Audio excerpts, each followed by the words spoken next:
আল্লাহ রাব্বুল আলামিন পবিত্র কুরআনুল কারীমের মাঝে যাকাত আদায়ের ঘোষণা দিয়ে ইরশাদ করেন, ওয়া আকিমুস সালাতা ওয়া আতুজ যাকাত।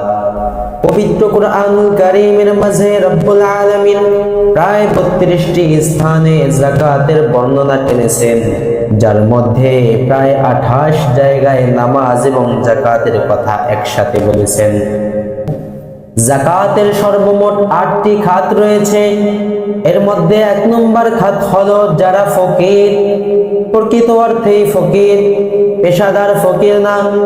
আমাদের দেশে তো এমন পেশাদার ফকির আছে যাদের কিনা ঢাকা শহরে 5 তলা ভবন আছে, তারপরেও সে ভিক্ষা করে।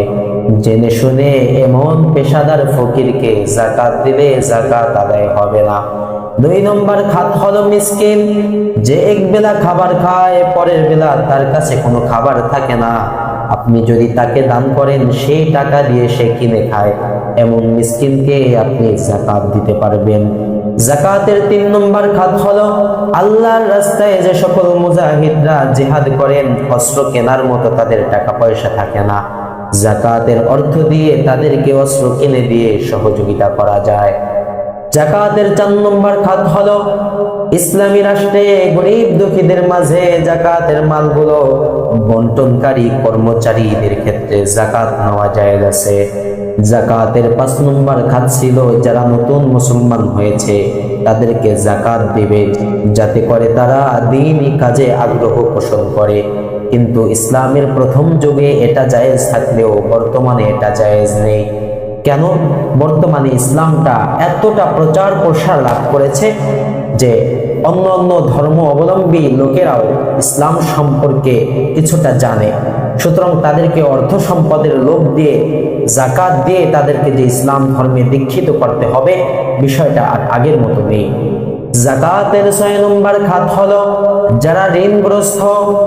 আপনি যদি যাকাতের সম্পদ থেকে তাদেরকে কিছুটা সহযোগিতা করেন, তাহলে তারা যাকাতের ওই সম্পদ থেকে ঋণ পরিশোধ করতে পারবে, এজন্য তাদেরকেও যাকাত দেওয়া জায়েজ আছে। যাকাতের 7 নম্বর খাত হলো দাস মুক্তি করার ক্ষেত্রে যাকাত দেওয়া জায়েজ আছে। একজন ব্যক্তি গোলাম দাস, আপনি যাকাতের সম্পদ থেকে তাকে সহযোগিতা করলে সে দাসত্ব থেকে মুক্তি পাবে, তাহলে ক্ষেত্রে জায়েজ আছে। যাকাতের 8 নম্বর খাত হলো কোন ব্যক্তি মুসাফির, যদিও সে বড়লোক কিন্তু এমন একটা জায়গায় রয়েছে যে সময় ফিলহাল তার কাছে কোনো টাকা পয়সা নাই, এমন মুসাফিরকে যাকাতের সম্পদ থেকে আর্থিকভাবে সহযোগিতা করাও জায়েজ আছে। এই হলো যাকাতের সর্বমোট 8টি খাত। এর মধ্যে সর্বোত্তম খাত হলো লিলফুকারাইল্লাযীনা উহসিরু ফী সাবিলিল্লাহ, ওই সমস্ত গরীব দুঃখী যারা আল্লাহর রাস্তায় আবদ্ধ রয়েছে, আবদ্ধ হয়ে পড়েছে। বলতে পারেন মাদ্রাসার এতিম ছাত্ররা, যারা কখনো আপনাদের কাছে সরাসরি গিয়ে হাত পাতে না, কিন্তু তাদের অভাব রয়েছে। আল্লাহ রাব্বুল আলামিন কুরআনের এই আয়াতের মধ্যে জানায়া দেন, প্রকৃত ফকির তো ওই সকল ব্যক্তিরা যারা অভাবগ্রস্ত থাকা সত্ত্বেও লজ্জার কারণে সরাসরি কারো কাছে হাত পাতে না, যারা দ্বীনি কাজে সব সময় লেগে থাকে, আপনার কাছে কখনো হাত পাতে না, কিন্তু তাদের অভাব রয়েছে। আপনি নিজের জ্ঞানে তাদের অভাব পূরণ করবেন, এটাই হলো যাকাতের সর্বোত্তম খাত। আপনার ঘরের পাশে গরিব দুঃখী রয়েছে যারা কখনো আপনার কাছে চায় না, কিন্তু প্রকৃত অর্থে তারা অনেক অভাবে। পেশাদার কোনো ফকিরকে দান না করে আপনার ঘরের পাশে অসহায় মানুষটাকে দান করা আপনার জন্য আবশ্যক। এটাই হলো যাকাতের সর্বোত্তম খাত।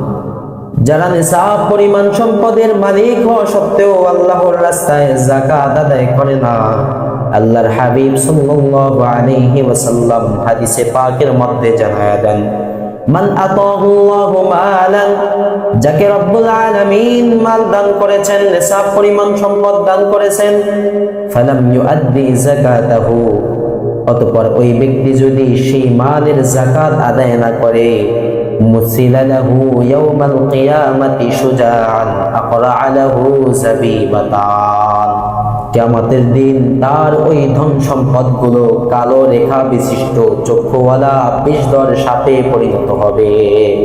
ইউতাওয়াকুহু ইয়াউমাল কিয়ামাতি, কিয়ামতের দিন তার ওই সম্পদগুলো বিষধর সাপে পরিণত করার পর সেটাকে তার গলায় পেঁচিয়ে দেওয়া হবে।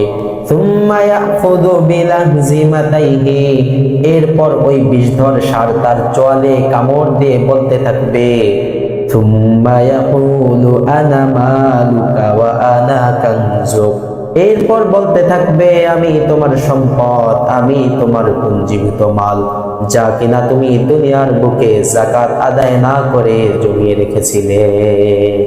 এজন্য মুহতারাম হাজিরিন, যাকাত আদায় করলে আল্লাহ রাব্বুল আলামিন তার অর্থ সম্পদকে কমায় দেন না, বরং আরো বাড়ায় দেন। যাকাত আদায়ের মাধ্যমে তার অবশিষ্ট অর্থ সম্পদগুলো পবিত্র করা হয়। এজন্য আল্লাহ রাব্বুল আলামিন আমাদের সকলকে তার ফরজ হুকুম যাকাত আদায় করার তৌফিক দান করুন।